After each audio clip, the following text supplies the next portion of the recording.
According to a 2007 U.S. Census Bureau statistical abstract of the U.S., teens and adults spend an average of 5 months a year consuming various types of media. How much of this media consumption colors our perception of the real world? Hollywood changes our view of ourselves and others through a misrepresentation of body image, race, mental illness, gender, and sexuality. A study was conducted in various Nicaraguan villages based upon their access to television. They were shown multiple pictures of different female bodies and were asked to rate them. Those who had more exposure to television rated the skinnier women higher than the heavier women. Due to this, the study concluded that there is a correlation between media exposure and the ideal female body. The expectation for skinny, curvy women came about in the 20th century. Today the body shape has become skinnier and skinnier and skinnier. It is a result of the skinny women being frequently glorified in the mass media. As women gained more rights in the 1900s, men felt that they needed to become more manly, so a bulky, toned body became more of a standard for men.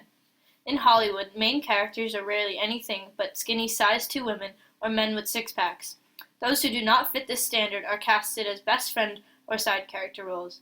All of this combined leads to people, especially teenagers, to feel bad about themselves and turn to negative behaviors that result in disorders such as depression, anorexia, or bulimia. The average number of characters on widespread television who are white is 71%. 14% are black, 9% are Latino, 4% are Asian, and 2.3% are other. Today within Hollywood, it is hard to find a cast that is totally diverse. People of all races want to see their lives on TV, and not the lives the media claims they have. Typecasting is when an actor or actress gets chosen for a role based on the appropriateness of their appearance. Nicole Byer, an actress, has stated that a casting director once told her, "I need you to be as black as possible. If you go too black, I'll bring you back." The news has more often than not been mainly white. In 2014, minorities were 22.4% of TV journalists, 13% of radio journalists, and 13.34% of newspaper writers. This lack of diversity removes any say minorities get in the news. Carlos Cort, a professor at the University of California, wrote about how the LA Times focuses on the negative side of Latino people. Instead of writing about festivals, they choose to write about gangs. Only seeing the negative causes an affiliation with danger and fear to these races. In a study done by Anat Klin and Daphne Lemish in 2008, nearly 1 in 5 Americans suffer from mental illness in any given year. This is a large amount of people, and as such, people with mental illness are frequently portrayed on TV and movies. It's not always in the best light, however. People suffering from mental illness tend to be stereotyped. These stereotypes are harmful. Criminal set shows such as CSI or Criminal Minds draw inspiration from real-life situations, and therefore people assume the information is trustworthy, according to Brian Smith, who wrote a paper on the effects of mental illness representation. He also referenced a study done by Nancy Signorelli, a professor in Delaware, which examined 17 weekly broadcast primetime television shows for a total of 1,215 episodes. Signorelli found that 20% of the primetime programs in their sample referenced mental illness, with 3% of main characters having a mental illness. The study also found that 72% of these characters with a mental illness were portrayed as violent. It's wildly incorrect to assume that most people with a mental illness are going to be violent. Media showing mental illness should focus more on how people can function and receive help while dealing with their sickness.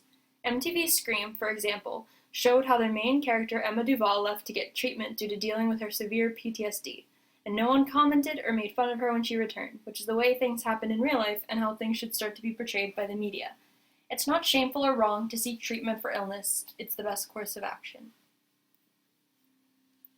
Gender representation is not simply about the rarity of women in media. There's an abundance of women in film. Unlike the issue of writing a minority character into a narrative to begin with, the problem of women characters lies among how they are written. Women are written to be seen rather than heard. They are appreciated and supported based on their looks and the stereotypes they fit into best. This tells the women of our society that they are not worthy of a storyline or attention unless they have the love or admiration of a male suitor. Across television platforms, females comprise 39% of all speaking characters. This represents a slight decline of 1 percentage point from 2014 to 2015, when females accounted for 40% of all speaking characters. The CW show, Supergirl, aired in 2015 as one of the fall's most anticipated feminist show. The word feminism in its description was taboo that made some of the viewers of superhero shows uneasy. All the show has done is depict the narrative of a woman being the hero, of women being just as important in saving the day as their male counterparts. The American television audiences has been so used to seeing the Males of the story concurred in the long run that they felt unsettled and possibly even threatened by the appearance of the opposite. The LGBT community faces certain stereotypes caused subconsciously through the media that can be subject from anything from bullying to hate crimes and death threats from others around them. In many countries, homophobia and transphobia are still heavily saturating the ideals and beliefs of the vast majority. Out of 881 series regular characters counted on 118 prime-time scripted shows on the broadcast networks, 35 characters are LGBT. The media, specifically in America, only fuels the horrific fears of these people when they stigmatize this group or only present a homosexual relationship as a means of subconscious fetishization. Lesbian relationships are likely affected by this more directly with the male audiences, who obsess over two women together while spitting insults and dangerous commentary at a male homosexual relationship, just as a gay-male relationship may be specifically enjoyed by a particular female audience.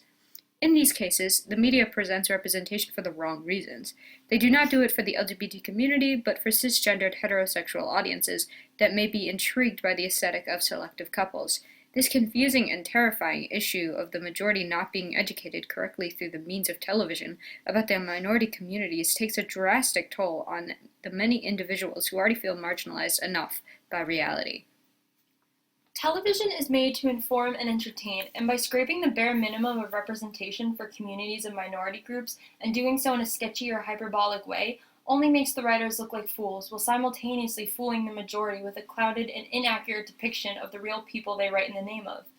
In order to make a change in how the media presents characters of any image, race, mental health, gender, and orientation, we must be aware of the root of the issue.